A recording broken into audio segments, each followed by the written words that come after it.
పశ్చిమ గోదావరి జిల్లా Narsapuram parliament Janasena party అభ్యర్థి నాగబాబు ఉండి నియోజకవర్గంలో పర్యటిస్తున్నారు. ఇక్కడ సిపిఎం జనసేన పార్టీ బలపరిచిన సిపిఎం పార్టీ అభ్యర్థి బలరావును గెలిపించాలని ఆయన ప్రజలను విజ్ఞప్తి చేస్తున్నారు. నాగబాబు మనతో ఉన్నారు, ఆయన మాట్లాడించే ప్రయత్నం చేద్దాం. సార్ చెప్పండి, నర్సాపురం పార్లమెంట్ పరిధిలో ఇప్పటికే మెజారిటీ నియోజకవర్గాలు మీరు కవర్ చేశారు, ప్రజలతో మాట్లాడారు. సమస్యలు ఏ విధంగా ఉన్నాయి?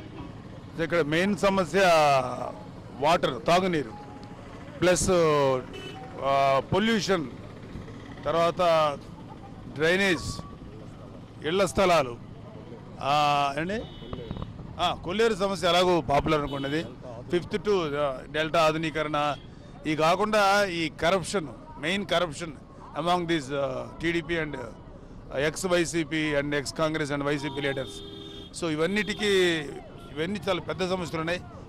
ఈ వ్యాపారాలు చేసుకునేటువంటి రఘురామకృష్ణరాజు, ఈ శివరామరాజు ఎంపీగా, సో ఇక్కడ ఉన్నటువంటి ఇక్కడ ఉండి కానీ ఇతర 6 నియోజకవర్గాలు, భీమవరం అపోజిషన్స్లో నిలబడినటువంటి ఎమ్మెల్యేస్ మా జనసేనకు అపోలుగా చేస్తున్నారు. సో వీళ్ళందరినీ రోజులు దగ్గర పడ్డాయి. వీళ్ళందరూ త్వరలో సర్దుకొని వెళ్ళిపోవడం బెటరు. ఎందుకంటే గెలుస్తామని చాలా అతి ధీమాతో ఉన్నారు. ఇంపాసిబుల్. నేను ప్రజల్లో తిరిగిన దాన్ని బట్టి, ప్రజల్లో నాకు ఇచ్చినటువంటి వాళ్ళు ఇచ్చినటువంటి ఆదరణ చూసిన తర్వాత వెస్ట్ గోదావరి విజయం తథ్యం. మీరు మిగతా అభ్యర్థుల మీద చాలా తీవ్ర విమర్శలు చేశారు. ఇరు పార్టీలకు సంబంధించి అధికారం కానీ ప్రతిపక్ష పార్టీల ఎంపీలు కేవలం వ్యాపారాలు బాగు చేసుకోవడానికి రాజకీయాల్లోకి వచ్చారు. ఇది ఎంతవరకు కరెక్ట్ అంటారు?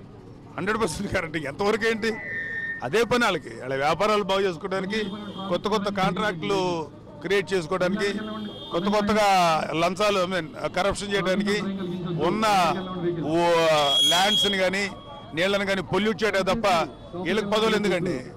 Waste fellows.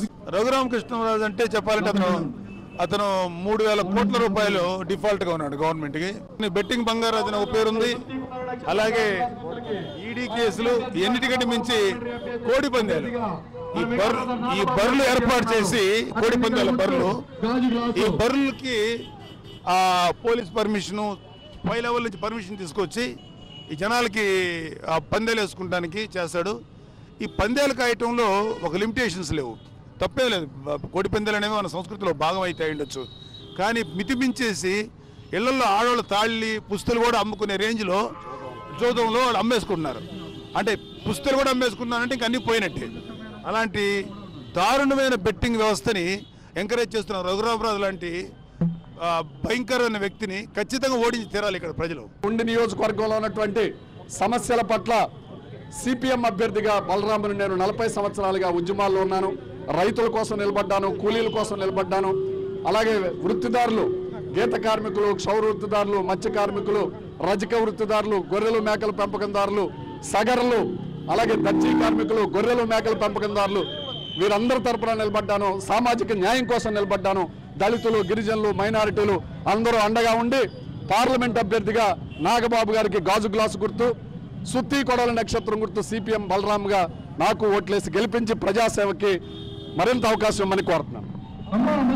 చూసుకుంటే జనసేన పార్టీకి సంబంధించి నర్సాపురం పార్లమెంట్ అభ్యర్థి నాగబాబు ఒకటే చెప్తున్నారు, వ్యాపారస్తుల్ని గెలిపించాల్సిన పని లేదు, వ్యాపారాలను కాపాడుకోవడానికి రాజకీయాల్లోకి వస్తున్నారు, ప్రజా సేవ చేసే వారిని గెలిపించాలి. జనసేన పార్టీ మొదటి నుండి కూడా కట్టుబడి ఉంది, బెట్టింగ్ బంగారాజుల్ని గెలిపించొద్దని కూడా ఆయన చెప్తున్నారు. జనసేన పార్టీ మొదటి నుండి సామాన్యుల పక్షాన ఉంది.